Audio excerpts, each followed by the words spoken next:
Well, how did you, I know you talked a little bit about before, but how did you start Badger Box? Because no one just wakes up and is like, all right, I want to own storage, Yeah, right? yeah. It's like something happened, right? So what was that?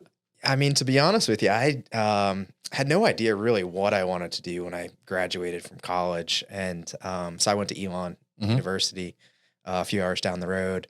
Ended up, yeah, I was pretty close with the lady that was in the career services department, and she's like, "Hey, Chris, I think there's this pretty interesting company coming called Live Oak Bank. They're out of Hmm. Wilmington.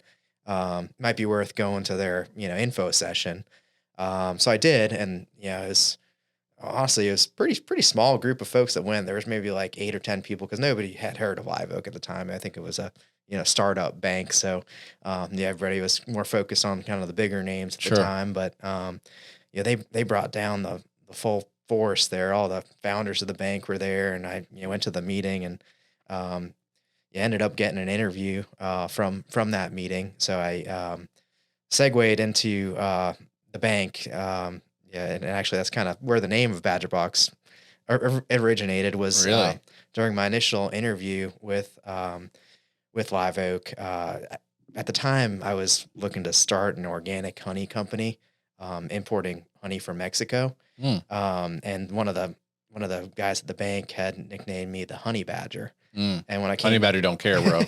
I came down for the second round of interviews, and yeah, they introduced me to everybody as the Honey Badger because of the organic honey company I was looking to get set up, and it really just stuck from there. So everybody called me Badger, Honey Bear, but it ended up segueing into the box business. I was on the other side of the table. I was helping small business owners with financing. Mm, And I worked in a variety of different industries, primarily in an underwriting role, which essentially in that capacity, you're really the middleman in the loan process. You're not the sales guy. You're not the credit guy that finally, puts a stamp of approval on it. mhm. You're the one that's taking a look at everybody's business plans.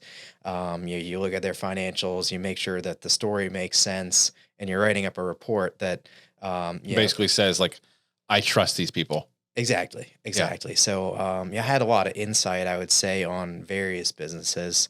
Not necessarily storage for a while. I was doing, veterinarians and quick lube automotive shops and dentists and yeah, all sorts of things. But briefly, I had a stint where Live Oak was looking to set up an equipment finance division at the bank. And I always kind of liked startups, kind of being on the start of something new. And I was getting a little bit bored with what I was doing at the time because it was a little bit repetitive. Yeah, yeah, yeah. Um, You like built your name and like you know what you're doing. It's kind of like for me, it's always been like I hit a glass ceiling. Like I know what's going on, and I'm like, what else is there?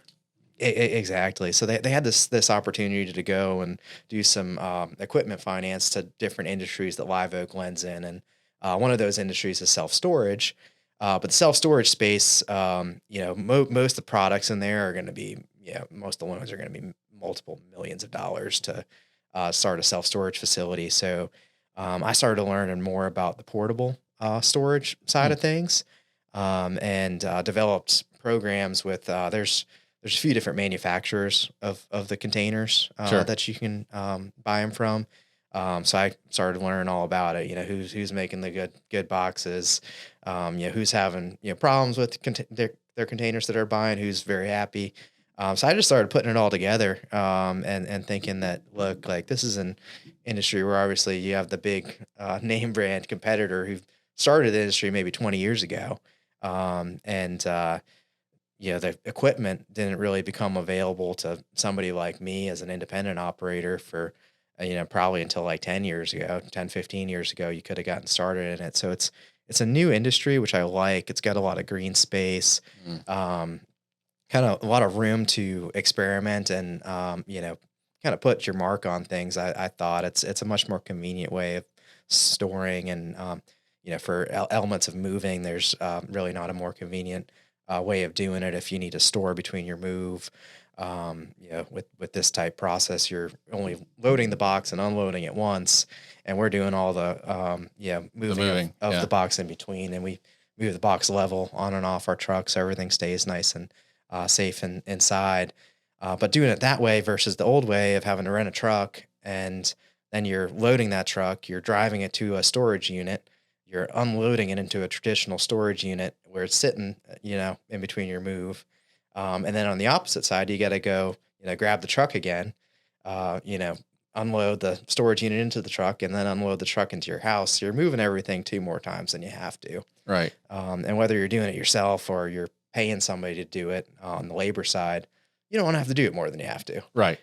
So on that side, it's a lot more convenient for folks on the moving end, as well as, if you're going to declutter to do some staging before selling the home, or you plan on doing some renovation work, like you're getting into at your place, when you move, you can kind of keep some things in the box and not have it in the way of all the renovation work that you're doing. Just set it over there, forget about it. And so what is pricing like? Is it like $10,000 a month to rent one of these things, or how much is it? So it's pretty affordable solution. So we've got 2 different sizes. Right now our 16 foot's $179 a month, and our 20 foot is $219 a month. So we rent them by the month. It's just a month-to-month agreement. Yep. You rent them for as long as you need to. And then on the delivery side, we basically do a flat rate within our local market here, which we say is like 25, 30 miles. And that's $75 each way for delivery and pickup. And if we move a loaded box within that range, it's $100. So it's a pretty affordable, thing for moving or doing on-site storage for renovation type work, or, a business that might not want to go and lease a larger warehouse or something. You can get a container and, have that storage right there on site for you. So one thing I know that you're fantastic at, and I'm big on, is branding. You're really good at branding. Thank you. If you didn't know that. I'm learning as I go, but well, you're good, because I still have a Badger Box coffee mug from an event that was True Colors Brewing that is no longer there. Yeah, that was the first Port City Young Professionals we sponsored there. Yeah, I still have that coffee mug. Sweet. Well, I brought some more for you guys too. Because I was like, man, that is a yellow coffee mug, and like, I can't wait to. I was like, I don't know what this is, but I just want the coffee mug. So I got the coffee mug, and it still sits in my, and I use it from time to time. And that was, how long ago was that? That was 1.5 years, 2 years ago. It seemed like. Yeah, that was probably about 2 years ago, I'm guessing, because I think we did one other sponsorship in between of that event. We've been basically doing one a year for the past few years, and Now, are you sourcing all that out, or are you like buying that from some other company, or are you doing all that in house? Doing your branding. Like, are you doing all that? Like, you buying it? You have like the Vector logo, and you're taking your shirts and getting it stitched on, or do you have like an in-house print shop? Oh no, yeah. So we're these are all kind of outsourced. I've got my logo, so Sure. we've got a variety of different sources that we buy from. These are actually the embroidery is from Queensboro in town here. I like their embroidery. As far as the embroidered stuff, I've experimented with a couple, and that looks good. Some of the T-shirts and stuff I buy from a guy, Nathan Lingerfelt, makes some of the T-shirts that we do. I'd say a lot of it's sourced all over the place, and then like our mugs come from someplace different. We've got these stuffed animal badgers that we've got. So we've got a whole bunch of different swag that comes from different sources, I would say. Do you play golf at all? I do. Yeah. I wish I played more, but I do love to play. So a buddy of mine that's in Georgia who owns an insurance organization called RU64.com. And if you turn 65, that's when you need your Medicare supplement. So he plays a lot of golf. And so what he does, he calls it feeding the chickens, where he's got golf tees, and he just kind of throws the golf tees all over the place, like near that. So he's got RU64 all over the golf tees. So you should. I like the idea. We haven't done that yet. Yeah, he just has a metric ton of them that he carries around when he plays golf, and he just feeds the chickens and just kind of throws them, here and there. And people are always looking for tees. People are always looking for tees. Like, oh, I forgot my tee. And it's like, I'll use this guy's. And it's like, RE64.com. Like, what is this? And they go to the next tee and the next tee. And it's like, who is this guy? And what does he do? You look up and then you call him like, hey man, you really suck at golf, but like you're probably pretty good at Medicare. Yeah. You know, so it's just, that was one of the most interesting branding things that I saw, that if you play golf, just try it. I like that. It's probably not too expensive to get a bunch of tees made either. No. So do you find a lot of your storage is seasonal? Like on the storage, is it, if I get too deep into questions, like, do you track the metrics of like how long someone is using your box, like what the average rate is, or how long someone uses it, stuff like that? Or is that stuff you're tracking? Definitely. Yeah. Okay.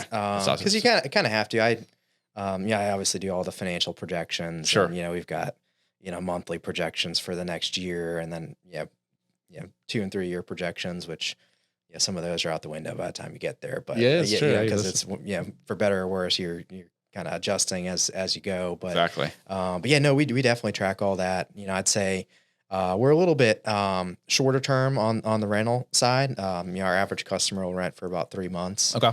And it is a little bit seasonal, primarily because of the moving industry. Sure. We traditionally, I'd say up until the past year, half of our business had been moving, and then half of it I classify as construction, whether that be renovation or restoration type projects. It had been 50-50. So with that kind of element, the moving industry really gets going kind of around this time, March, and it runs through like the end of October. So that had really traditionally been like our growth season. And then the winters, I'd say starting more towards like the end of November to end of February, you're like, let's hold on here. Let's try to maintain, some of the growth that you had throughout the rest of the year. So we did, I would say up until this past year, we experienced more seasonality in it. But this past year was weird because the moving industry being so slow is about half of what your traditional, number of moves were. So we actually skewed more towards the construction side, which right now, currently, my business is like 75% on the construction side and 25% moving. Which is good and bad because, we didn't have quite as much seasonality. It's still a little slower in the winter than it is in the summer for us. Sure. But that kind of evened out, which was nice. I would say if the moving industry gets going, I'd love that because we'll have a lot more growth this summer. But we're kind of a little bit cautiously optimistic on the moving side and what that's going to do this year. I think it could be another year before we really start seeing numbers similar to like we've seen in the past. But I don't know. Yeah, it's between 6 months to a year and a half is when I obviously have no idea what's going to happen in the future, but I kind of view it as, we were talking outside, over the next 6 months to a year and a half is we're going to start seeing a lot of moves. Yeah. A lot of moves. Yep. I agree. I think people are going to, become adjusted to these more, normalized interest rates, which have been a shock for folks that, may have owned a property that was at, a 2 or 3% interest rate and going to a 7% rate. That change in the monthly payment is a huge difference. So you didn't have people getting into the starter homes and then, trading up for kind of a little bit larger property. That kind of move really, I think that was kind of the driving factor in slowing down because while they built some equity, and I don't think home values are going down by any means. That trade up, people want to hold on to their lower payment and for sure. I mean, I went to Columbia, South Carolina, with my younger brother, and I was like, "How much is your mortgage?" He was like, $800, and I was like, "Oh my goodness!" Like, oh my goodness, like $3,000 for me. Like that one comes out April 1st, and I'm like, that is no joke. That is no joke. No, we were fortunate. We moved. I sold a townhome I was in, and we got a little bit bigger place, kind of. Probably like 3 years ago. So luckily we kind of locked in, but I'm like, I don't think we're moving anywhere anytime soon. Man, just hold tight, just hold tight. It's going to be an interesting couple of years. And I'm interested to see, consumer behavior too is, I'd say over the last 3 or 4 years, we've had a wave of people buying a lot of stuff buying. and they're going to need a place to store that stuff. Exactly. So that's where Badger Box that's exactly comes right. into play. So, exactly right. It's just, I've seen a lot, like, I mean, myself too, I have a lot of stuff, just a ton of stuff I don't even need. Today, my back hurt, and my wife was like, "What's this?" And I was like, "Oh, it's a massage gun. Thank goodness I bought that like 6 months ago, and I did not need it." Like, you know what I mean? Yeah. You know, people are buying more and more stuff every single day and going more and more into consumer debt. And while that's unfortunate, and I wish people would change their ways, myself included, it creates an interesting opportunity for businesses that have seen that in the future, like yourself. And you can show them something that says, "Hey, it's okay to move some of your stuff over here. It's not going to get wet. It's not going to get this. Like, you can stick it in here. You can stick it for a while and declutter your house. Or if you need to sell a bunch of stuff and you need somewhere to put it for a while, put it over here." Are you running any advertisements on Facebook or Instagram or Google to increase, like, are you looking at your cost per acquisition? Yeah. So we do all sorts of different advertisement, and it's kind of evolved over the years. I would say of owning the business. I've been in business here in Wilmington for 5 years. Yeah. And then Fayetteville's a newer location, probably about 2 years old, coming up on 2 years old over there. Since we kind of made a more of a full time effort, I would say we kind of soft launched that location, but I would say that the advertising and marketing of it's a competitive space that we're in, especially here in Wilmington. Fayetteville is a little bit less saturated, but there's moving companies and storage places all over the place here in Wilmington. Sure. So you really have to create that brand and provide a great service. But I would say 5 years ago, you could just run paid Google ads, and they were converting at a cost effective rate. Sure. Over the past 2 or 3 years, that has really changed. And the conversion costs of getting a customer from just running Google ads is now up to like several $100s per customer acquired, which doesn't necessarily make sense for me when I'm if it costs you $200 to acquire a client and they pay you for 3 months on average and you get paid $200, your margins become pretty rich. I don't really make money off. Yeah, exactly. Most of the customers that got acquired through Google ads, what you can't necessarily measure is, once you get that customer and they got the box in the driveway, the box in the driveway is our best actual marketing. Sure. Neighbors seeing it and marketing, hey, that thing looks better than that other container down the road. Exactly right. How did you like working with those guys? That's the thing that you can't really measure on that side. So we've kind of transitioned, I would say, more of the marketing budget towards. We've had some really good success with the Facebook, Instagram. Good. I think we're getting a lot of reach for the budget that we have there, and we started making some fun little videos here probably the past like 6 or 9 months, and I hope to put more of those out because they're resonating. People are.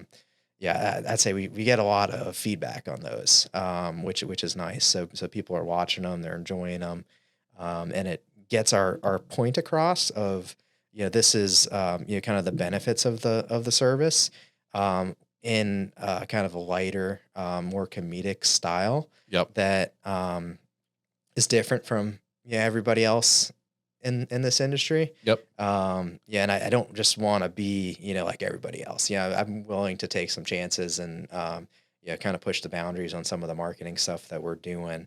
Because really I do spend a good bit on marketing, but in the grand scheme of things, me compared to the other guys is quite small. So I've got to you got to stand out a little bit. I got to stand out. So it's I found that probably the best marketing we've done has been kind of like the pseudo stunts that we've been kind of pulling on some of this new type marketing. But we've tried a lot. We currently do the Facebook, Instagram. We've got some billboard advertisement. We do some postcards. I've tried and stopped radio. How did you like radio? I personally didn't feel like we were converting, enough for the cost of it. Hmm. Yeah, I haven't tried some of the streaming radio type stuff, and I'm actually about to try some of the OTT Yeah, ads. over the top OTT ads like Y- on the Hulu and stuff like that. You yeah, should totally do it. By the way, yeah, it's unreal. cool. Yeah, I haven't started it yet. It actually starts April 1st. We had a couple of videos we made in the past that we basically trimmed down to like 30 seconds to experiment with that. But Yeah, you um, should. Dude, it's gangster, and the analytics you get from it is significantly better than all the other ones. Like you can it knows its client. Unless every once in a while you're going to have like a grandma that's watching it, like her 25-year-old's like grandson's watching her stuff that lives with her or something like that. But other than that, if it says that you want to serve it to these people, you're going to get it to these people. So if you know your target demographic, you're going to absolutely love it. I'm excited to hear that because it's not cheap, but it's something that they were telling me about how targeted this is, and to be honest with you, I was trying to get out of my radio contract, Mhm. so I was like, I'll be willing to give this a try and spend a little bit more because it does seem like it's way more targeted, and yeah, ever since I kind of learned a little bit more about how they target it, you start being more aware of the commercials that you're getting, when you're watching these streaming services, and be like, yeah, we were just talking about that. Yeah. Oh, How did they figure that out? I still don't understand that it's component of it. something I But could just talk for years on and go deep on about like how they understand why you're watching what you're watching. Like if you click on one ad, well, all of a sudden you're getting served more ads. And so like, developing one ad that gets that what has someone watch your video for more than 5 seconds and then serving them another ad shortly after that and knowing that they're going to be a possible client later. I could just talk for years about that stuff. Like I just love marketing. yeah, And the interesting part about marketing and branding that people don't know is like to get really good, you have to have your brand in front of people between 3 to 5 times for them to really understand what it is. To really like, oh, I remember that because radio won't work, billboards won't work, Facebook ads won't work. But if you understand how to use all 3 or 4, then the person's like, man, I've seen you everywhere. See on the radio, see on the billboard, see on Facebook. I see your boxes everywhere. I, Next time they need something for storage, who are they going to call? that's what we're trying. We're Exactly. trying to get as that we are the brand that people recognize when they're looking for mobile or portable storage. Do you have any like taglines like, or do you want to keep it North Carolina? Do you want to go a little bit wider than that? Have you thought about like North Carolina's like #1 trusted brand for storage or something like that? So my actual like trademarked tagline is storage delivered. Mm. Which I was pretty pumped that when Yeah. I got started, we were able to get that. Yeah. It's awesome. Actually trademarked because it's kind of perfectly describes what, Yeah, what that's we exactly do, right. Yeah. in a concise manner. Um, but so right now we've got obviously the Wilmington and Fayetteville location. We're actually only set up currently within the state of North Carolina. I Is there different laws? Is it? just with the trucking Got it. side of it. So we do all of our own deliveries. So we've got all our own trucks, our own employees, and there is some additional DOT regulation when you're going on out of state moves. We just don't have enough volume of demand for Sure. that to make it worthwhile at this point. Certainly wouldn't rule it out in the future, and future expansion is something that I'd like to continue to grow the business. And right now we've got Wilmington kind of to a stabilized place. Fayetteville is still kind of in ramp up mode, but last year it was really strong. It's kind of been interesting having the two markets, which are fairly close. They're an hour and a half apart, so it's easy to get to and manage, but very different markets. I'd say Wilmington, we're a lot more direct to consumer. Fayetteville, we actually have a lot more referral business from contractors and things like that in the Fayetteville market. Last year Fayetteville was the growth rate, granted we were a little newer, but it was well outpacing Wilmington, whereas this year Wilmington, just the first couple months, Wilmington's had a pretty strong start. So it's kind of hard to exactly predict that, but having the two markets has been helpful, I would say, to kind of even out some of the ups and downs of different markets and strategies. But I'd like to keep going. About an hour and a half apart. I'd love to have something that services the Raleigh market eventually. Yeah. It's a very expensive endeavor, so we're not in a position to do that yet. But But look at how far that you've come over the last 5 or 6 years that you've been doing it.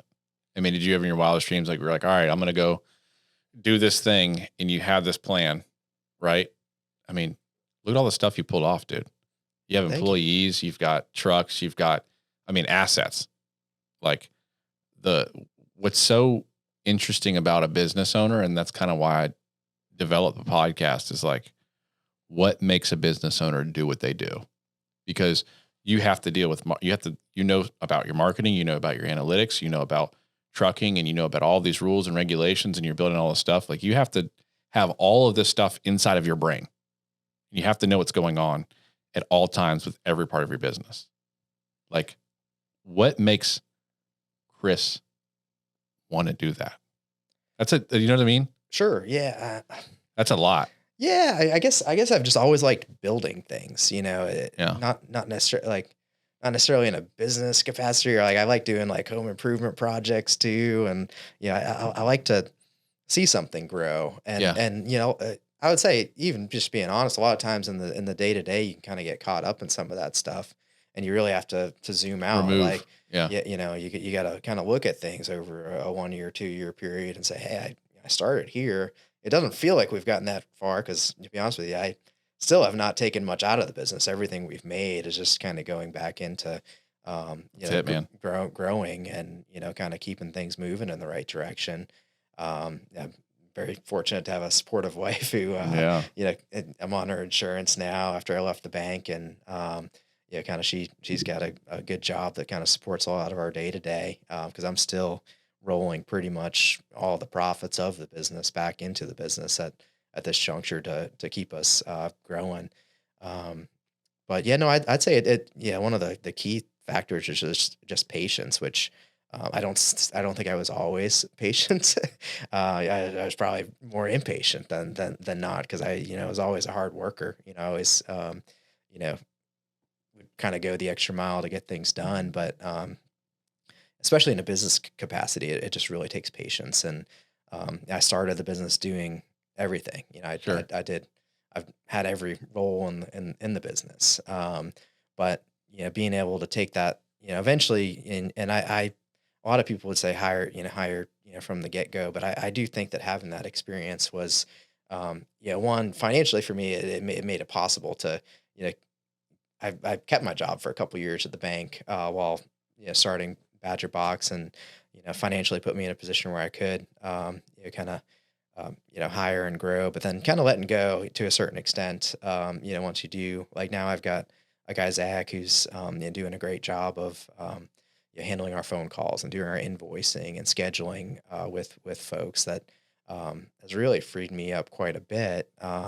Whereas I used to be on the truck all the time. I'm on the truck like once every couple weeks when we've got overflow or something like last minute comes in. I can hop out and do that. But I've got great drivers that have all been with me for a while. They're most of them are actually local firemen, and then we have a retired military guy over in Fayetteville, and a couple firemen as well. And I've been blessed that you've found good people to work with, and not just in the employee side, but also in some of the other people that we work with. I think my original guy that designed the Badger Box logo was just so talented, and a couple of the videographers I've worked with, I feel like I've been supremely talented, and kind of aligning with the right people, and kind of taking a more hands-off approach to some things. I certainly could probably do every element of the business, Sure. but in order to grow the business, you have to step develop back. people. Exactly. You got to develop people and like lead people to do things that you know how to do at a high level. It's not that you don't want to do it. You just have to teach it. Exactly. Because I use it all the time. If I've been given knowledge, why would I just sit here and just hold on to it? I'd rather just give it out as much as possible. And I'm like, you want to do something? They're like, yep. I'm like, all right, you want to learn a skill? Yep. All right. I'm going to teach you everything I know about this, and then you're going to get really good at that. And if you decide that you still want to work with me, not for me, you want to work with me, great. But if you learned a skill and you go get something else, I'm going to high five you because I'm happy for you. Mm-hmm. And I think you're the same way. Like me and you, a lot of maybe I'm being weird, but like I'm the same way. Like I always was good at whatever job I did, and I was just always like, man, I really just want to go do something. And podcasting was something that was kind of like, hey, you should do a podcast for insurance. And I'm like, insurance isn't sexy, right? But the money's X-rated. Did you end up starting an insurance podcast or? So I was at a company, and the owner at the time came in and was like, I want to do a podcast. I'm going to do it every single week and build out the studio. And I was like, okay. So I was their go-to guy for like everything. I was their kind of like, I started from when we had 8 people in the home office, and then we grew it and they sold it for a large sum of money in August 2022. But one of the things was I want to do a podcast. And I was like, what? Okay, sure. I built out the whole podcast room. I got like $10,000 worth of equipment. And he goes, I don't want to do it anymore. You do it. I was like, okay. So I just started bringing people in and doing the same thing. I didn't really talk too much about insurance because the only people that want to talk about insurance are insurance agents. Sure. It's my go-to move. Yep. If I don't want to talk to somebody at a party, and I'm like, I sell insurance. I'm like, I don't need insurance. I'm like, good. Get away from me. You know what I mean? Insurance is one of those. It's one of those not sexy. You don't want to have to pay for it, but you got to have it. You got it, which is it's. Listen, man, things are gonna happen. And listen, I fell in love with insurance a long time ago. How I got in insurance is I was working with senior citizens talking about funerals. Weird thing for a 25-year-old kid to talk about. Like, Mary, you're gonna die. And it costs money when you do. Who's going to take care of it? Odd, right? But I was so good at it. And then one thing led to another. And then before 3 weeks ago, I was the director of sales and marketing for this company. So I did all the marketing, and I recruited a ton of agents, and they just kept saying like, marketing and podcasting is your jam. Like that's what you're good at. And so over a 2-year period, I would say 1.5 2 year period, I would just bring people in and just chat with them. And then I'd get calls, and like, they're like, man, you're everywhere on social media. I'm like, well, no, we just take up the long form content and then break it up and put it over everything else. Right. Yeah. You get a lot of content out of each episode there. Yep. There's a lot of content. There's a lot of, backing content, Cody right here. Hello, Cody. He gets it from that angle. And so there's just a ton of ways to become omnipresent in it. And so that's how we grew the insurance organization. And people kept saying, how you doing? I'm like, just do the podcast and just put yourself everywhere. Like, that doesn't work. And I'm like, okay, like if I'm telling you it works and then you don't. So they just kept saying, just do podcast. And I was like, so one day I woke up on October 19th, and my grandfather ran the first and the largest real estate school in Southern California. And he, in the 70s, he was making $500,000 a year, which is a ton of money in the 70s, ton of money. And he built it. Is that me? There's Eric Salazar. That's an insurance client. Sorry. I'm going to call you soon, Eric. Sorry. When people would be successful after going to his real estate school, all he would do was interview them. And he'd go, what was the common denominator that made someone want to do something? And so I thought, when I woke up, I was like, I want to be like my grandfather and just interview successful business owners and understand why they do what they do. Like, what made you wake up and be like, I want to do this and I want to do that. And how are you doing this? And how are you doing that? To do 2 things. One, learn, because I just learned so much. Hopefully be able to teach and give out some good knowledge at the same time. But 2, get it out to people who might be watching and show them that if they have something, that they're just 2 regular dudes who just wanted to do something and just started trying. Yeah. I mean, taking that first step it's the hardest part, but it's, just action. You just need to, Just take the first step. Take the first step. And It's then just take another step. It's the scariest thing in life. You're going to try stuff that's not going to work. Yeah. But be flexible, you got to be steadfast enough to see the vision, but you have to be flexible enough to, not bang your head into a wall and just, kind of pivot as, things come at you. Cody and Heather, they're like, you're like a cyborg, dude. You don't stop working. I'm like, you don't. When you get, like, there's times where I just come home and I just fall asleep. And then there's days where I'm like, you know what, I work. Cody's like, dude, stop working. He's like, stop texting me, stop working. It's Saturday, bro. And I'm like, okay, fine. If there's something that's just inside of an entrepreneur that just makes them want to build something of significance, no matter what it is. Oh yeah. I've always got a project, whether it's in the business or at the house. I always do a project, and I wouldn't know what to do with myself if I didn't have one. Yeah. It's just constantly tinkering. And like, I got super blessed because one of my mentors is a CEO of a finance company. And so he was SBA loans and stuff like that. So he was helping businesses get funded. So he was that kind of guy that was like trying to get the funding, and then they'd make a little bit on the back end for funding it. So he learned all about these businesses, and I'd go work out with him. He's 70 years old at the time. He's 80 now. Hello, Mike.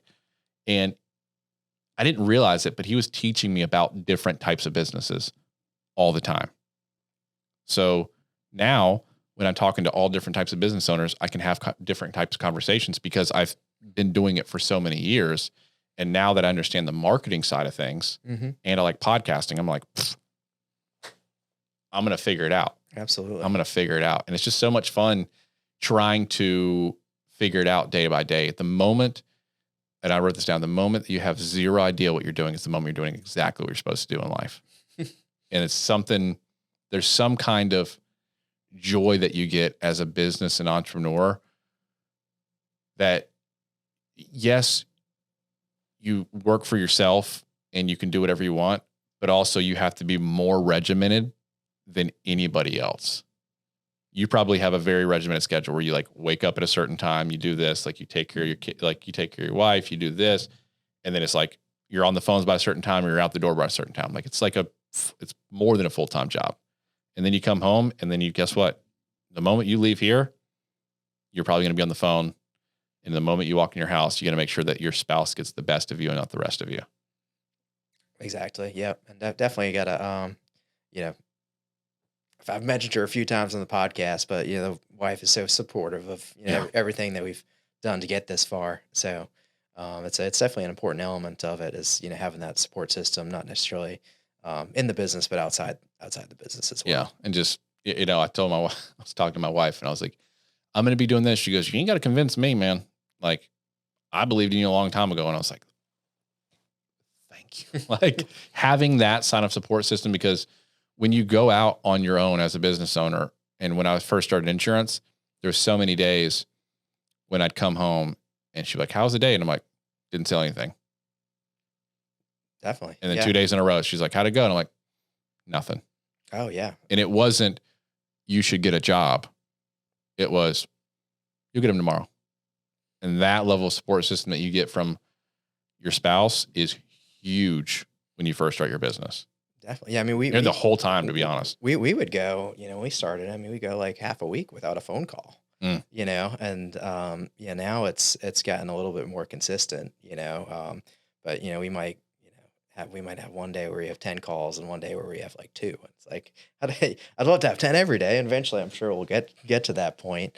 But it's definitely, it's a little nerve wracking when you're, getting started, and, the phones, they're not just going to ring, and the challenges are different as you grow, with, kind of getting started.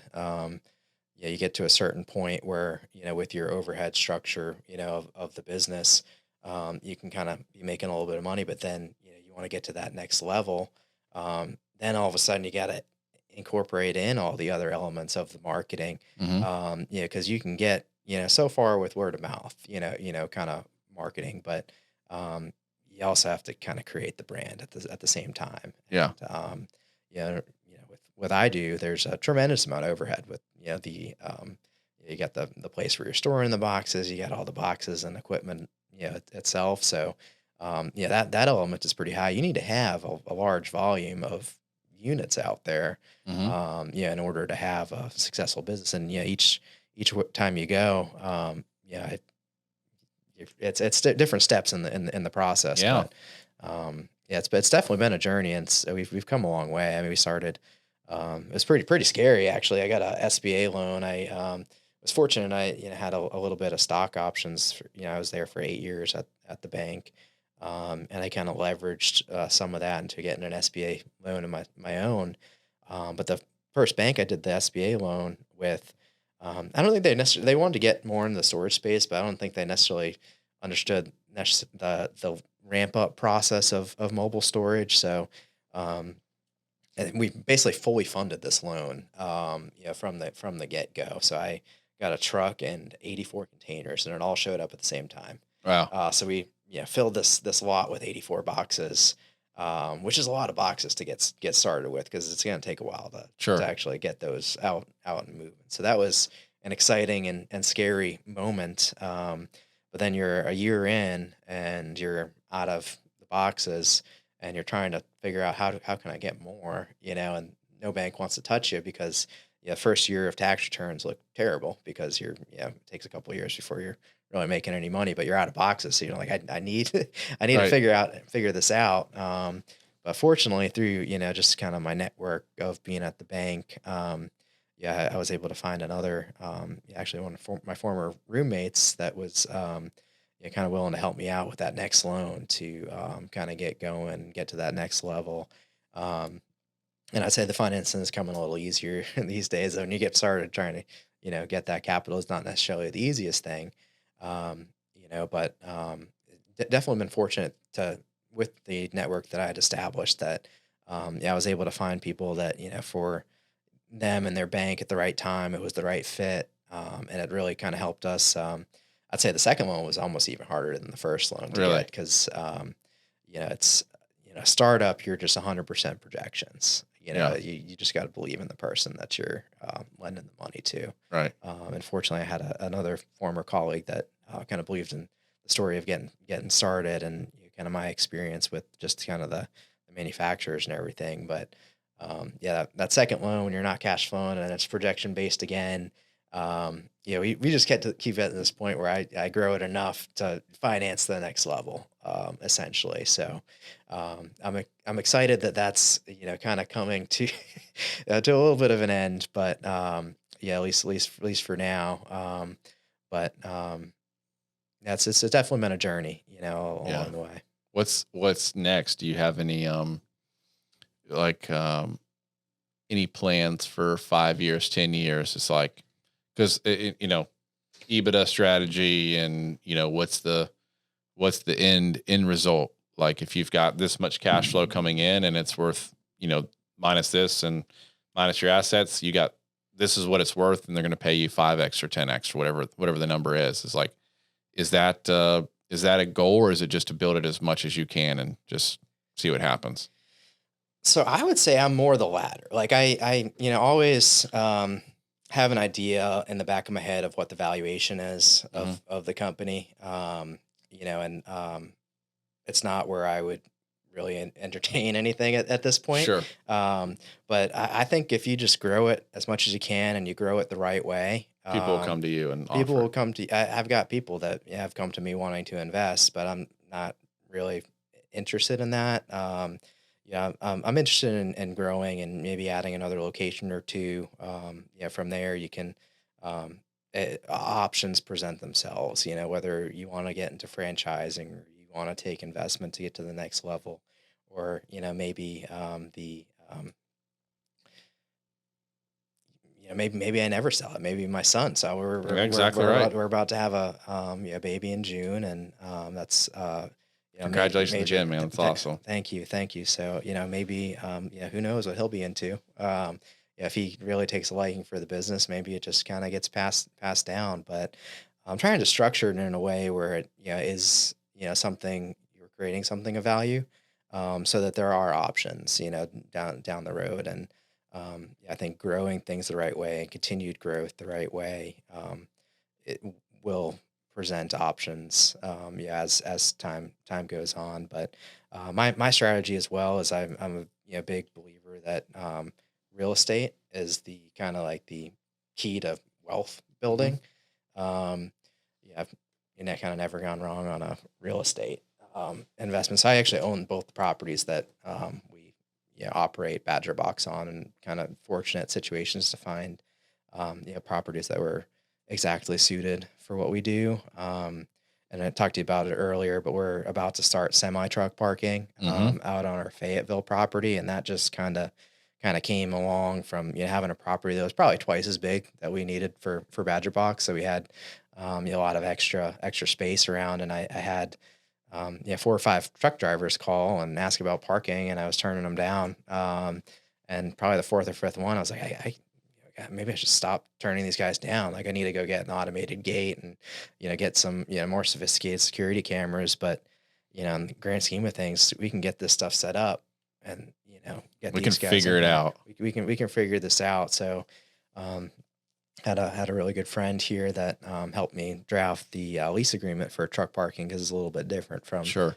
somebody that might want to lease a box, and or hopefully launching that within the next few weeks here, because everything's kind of coming together and getting together. That's awesome, man. Well, you're one of one. Not many people can go out, understand the type of like you projected the type of business you want to get in. You saw an opportunity and you went for it. There's not a whole lot of people that are willing to do that. So I appreciate you jumping on here, pouring out kind of your thoughts and your leadership skills and what you want to do, man. Cause again, super powerful for me to learn from you. And for all the people that will be watching it, cause I know there's going to be a ton of people watching it. And again, if people need great storage, just go to Badger Box. I mean, the dude's right here. The dude's awesome. Like if you don't like it, he's just a dude that you just walk up to and be like, "Hey, I'm Matt." He's like, "Hey, I'm Chris." Like, okay, and that's it. And like, I would rather do business with that 100 times out of 100 than the super big box retailers, like 1,000 times over. Right. And Wilmington's the number 2 place in the entire country to open up a small business. So like we have to support. That's kind of a crazy. Isn't it crazy stat bananas? there, yeah. Yeah. It's number 2 place in the entire country. Like Cody told me there was like how many restaurants? 1,100 restaurants Wow. in Wilmington. Wow. That's huge. And it's crazy that like, I don't know. I'm not going to go to Walmart. I'm going to go to like the local grocery store and like buy from them. Mm-hmm. I'm not going to go to Hobby Lobby. I'm going to go to Frameworks, which is like a quarter down the road, but it's like these 2 67-year-old ladies who are absolute sweethearts. Like I would rather do that like a bazillion times over. You know what I mean? So like the point of my podcast is to also promote just local businesses and like Definitely. showing people like, hey, these people are going out on something. Like don't ask for a discount, ask how you can help, because you are providing, this is the best part about this too.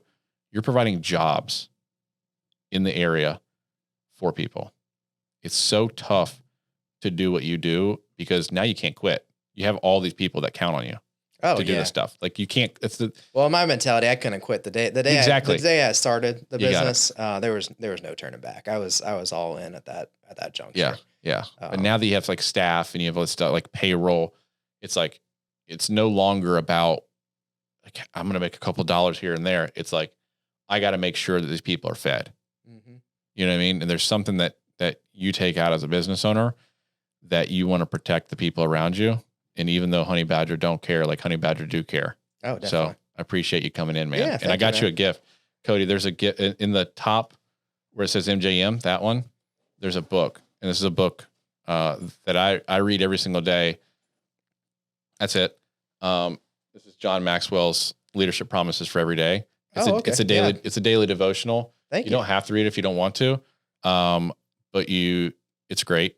So what I do is every single day it's on the day. So if I miss a day, I can't read it until the next year. And so it like really makes me mad if I miss a day. because I don't know what that one said. And I've Yep. missed a few days. And so I keep reading it every single day. But every time I read it, even if it's something I read before, I get something different from it.